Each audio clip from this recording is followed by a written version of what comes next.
اچھا، افغانستان کے حوالے سے ہارون صاحب بات کرتے ہیں. اس وقت جو پڑوسی ملک افغانستان ہے اس میں کہا جائے سب سے عام ضرورت صرف جنگ بندی کی ہے. امن مذاکرات کے سلسلے میں یہ جو بڑا قدم اٹھایا گیا ہے، کیا سمجھتے ہیں کہ کتنا مثبت ثابت ہوگا، کتنا بہتر رہے گا یہ؟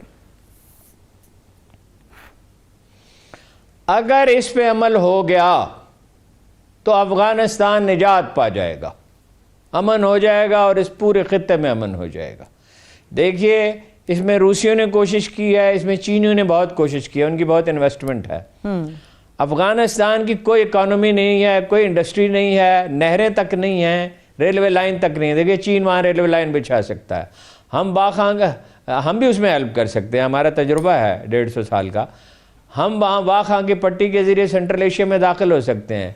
چین جو ہے وہ خشکی کے راستے چاہتا ہے افغانستان سے آگے سینٹرل ایشیا میں داخل ہو جائے، اور وہاں سے فی الحال تو چینی جو ہیں وہ ساری دنیا کے چکر کاٹ کے یورپ اور امریکہ پہنچتے ہیں. وہ ملائیشیا، انڈونیشیا، فلاں، اور پھر نہر سویز سے ہوتے ہوئے پھر کتنا لمبا چکر انہیں پڑتا ہے. یہ خشکی کا راستہ اگر کھل جائے، ترکی نے ایک ٹرین آپ کو پتہ نہیں چلا دیا ہے افغانستان تک، ایک یہ ٹرین چلا دیا انہوں نے ارمچی تک، ترکی سے ارمچی تک 5 ملکوں سے وہ گزرتی ہے، 2 سمندروں سے گزرتی ہے. وہ حلال گوشت کا انہیں پرابلم تھا، وہاں پہ شکایت ہوتی تھی یا شبہ ہوتا تھا یا شکایت ہوتی تھی، اچھے حالات تو نہیں ہیں وہاں پہ مسلمانوں کے. تو وہ ایک بڑا کنٹینر جو ہے وہ گوشت لے کے جایا کرے گا، میرا خیال ہے 14 دن میں وہ ٹرین وہاں پہنچا کرے گی. تو افغانستان کو تو ضرورت ہی امن کی ہے. وہ باہر چیز ان کی تو راہداری کی جو آمدن ہے وہ $5-6 بلین ہو سکتی ہے، اور ٹرین بچھا دی جائے تو ترقی کا عمل کتنا تیز ہو سکتا ہے. اور چینی خوشی سے بچھا دیں گے اس لیے کہ انہیں ضرورت ہے اس کی.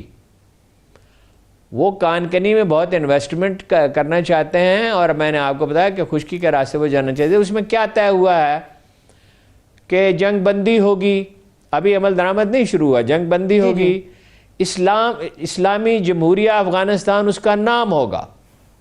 یہ اشرف غنی اینڈ کمپنی تو نہیں چاہتے تھے، مگر یہ بعض چیزیں ان کی مان لی گئی، بعض ان کی مان لی گئی.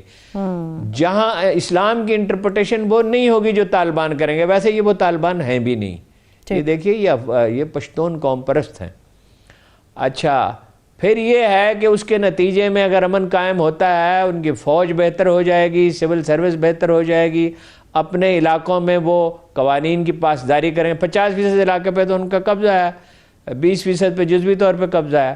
تو ہماری جان چھوٹ جائے گی. پاکستان اس میں عمران خان کا دخل ہے، اور جو ہم نے افغان لیڈروں کو عبداللہ اور حکمت یار سمیت بلایا، عبداللہ کا دورہ بڑا اہم تھا، اس لیے کہ وہ ایکولی امپورٹنٹ ہے اشرف غنی کے. تو وہ تو ایک نیا افغانستان وجود میں آئے گا. منرلز ہیں وہاں پہ، پٹرول بھی ہے کچھ نہ کچھ، اور افغانستان راستہ ہے سینٹرل ایشیا کا، اور چینی بہت انٹرسٹڈ ہیں اس میں، اور روسی بھی خوش ہوں گے، اس لیے کہ افغانستان میں امن ہوتا ہے تو سینٹرل ایشیا میں امن ہوتا ہے. یہ 100 سال پہلے اقبال نے کہا تھا کہ افغانستان میں امن ہوگا تو سارے ایشیا میں امن ہوگا. ٹھیک ہے، ٹھیک، بالکل.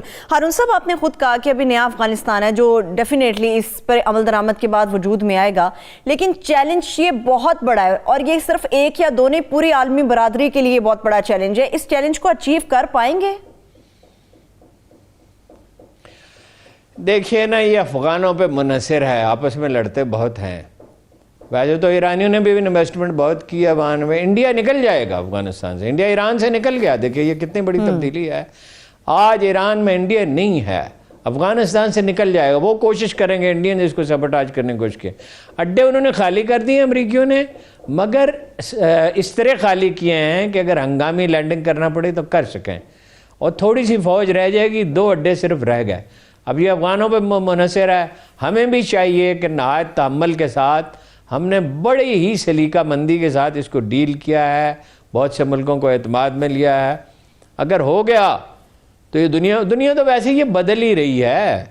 دیکھیے امریکہ جو ہے 37% اس کی اکانومی شرنک کر گئی ہے. وہ واحد غالب قوت اب نہیں ہے، اب نئے پلیئرز ہیں. چینی معیشت کو اتنا نقصان نہیں پہنچا. یہ مریم تو آج چیخ رہی تھی نا، یہ ہو گیا پاکستان میں، یہ ہو گیا کرونا سے. امریکہ میں اس سے زیادہ ہوا ہے. آپ کو پتہ ہے کورونا کے لیے کتنا نیا بجٹ انہوں نے رکھا ہے اس کے نقصانات کی تلافی کے لیے؟ $900 بلین، $900 بلین۔ پاکستان سے تھوڑی سی زیادہ آبادی ہے ان کی، اور ان کا دفاعی بجٹ کتنا ہے؟ $700 بلین۔ اس سے بھی زیادہ نقصانات ہوئے ہیں۔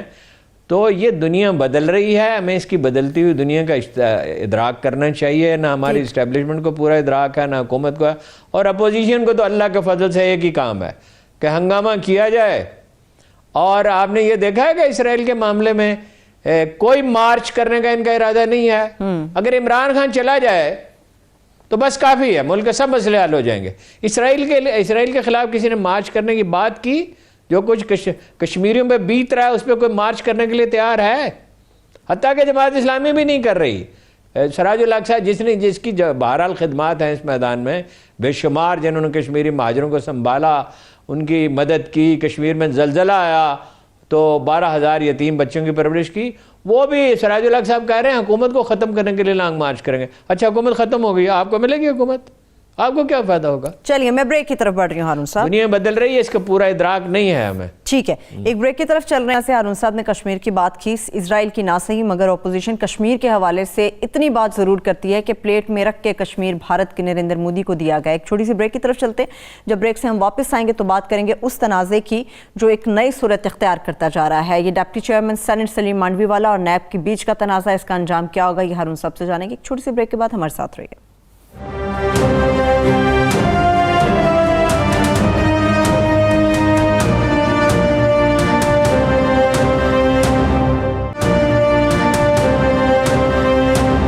Welcome back. ہارون صاحب، نیب کا جو نیا تنازع کھڑا ہو گیا مانڈوی والا صاحب کے ساتھ، اس کے اوپر میں بات کروں گی۔ اسرائیل سے متعلق آپ مزید بات کرنا چاہ رہے تھے۔ اسرائیل کا تو دیکھیے نا، وہ میں اپنے اس موقع پہ قائم ہوں کہ یہ آئیڈیا ڈراپ نہیں کیا گیا، کنفیوز ہے اسٹیبلشمنٹ۔ کون سا آئیڈیا ہارون صاحب، کون سا آئیڈیا؟ بھائی سیدھی سی اسرائیل کو تسلیم کرنے کا۔ ویسے اس سے محمد بن سلیمان سے ان کے والد نے کہا، جو بادشاہ ہیں، کہ یہ تم نے کیا کیا، اس کو منع کر دیا۔ وہ پلاننگ یہی ہے کہ پاکستان سے کسی طرح منوا لیا جائے۔ متحدہ عرب امارات والے میڈیا گروپ سے رابطہ قائم کر رہے ہیں، جرنلسٹوں سے کر رہے ہیں، اور بڑی لابنگ ہو رہی ہے۔ کشنر پھر پہنچا ہوا ہے وہاں، وہ ڈونلڈ ٹرمپ کا داماد، ٹھیک ہے نا۔ اس کو ڈراپ نہیں کیا گیا، اس آئیڈیا کو کنفیوز ہے۔ بھائی پارلیمنٹ میں لے جاؤ، بڑی سادہ سی بات ہے، ریفرینڈم کرا لیں یا پارلیمنٹ میں لے جائیں۔ اس کو جب تک قوم کو اعتماد میں آپ نہیں لیں گے، دیکھ قادیانی مسئلہ اتنا پیچیدہ تھا، ملک میں فسادات ہو رہے تھے، لیکن بھٹو نے کمال دانائی کا مظاہرہ کیا، اسے پارلیمنٹ میں لے گیا، اور لے بھی اس طرح گیا کہ قادیانیوں کے جو تھے سربراہ، انہیں اس سے خطاب کا موقع دیا بند کمرے میں، قومی اسمبلی سے، علماء کو موقع دیا، عام ارکان کو موقع دیا۔ جب اچھی طرح ڈیبیٹ ہو گئی اور ہر چیز بالکل کرسٹل کلیئر ہو گئی تو اسمبلی نے فیصلہ کیا اور اتفاق رائے سے کیا۔ بھائی آپ نے اسرائیل کے ساتھ، بھائی وہ کہہ رہے ہیں کہ ہم آپ کو کشمیر کا مسئلہ حل کرنے میں مدد دیں گے، اسی طرح جیسے انہوں نے فلسطین کا مسئلہ حل کیا ہے، اور اس کا ڈیفنس منسٹر کہتا ہے، اسرائیلی وزیر اعظم کا ڈیفنس منسٹر کہتا ہے یہ جھوٹا ہے، عادی جھوٹا۔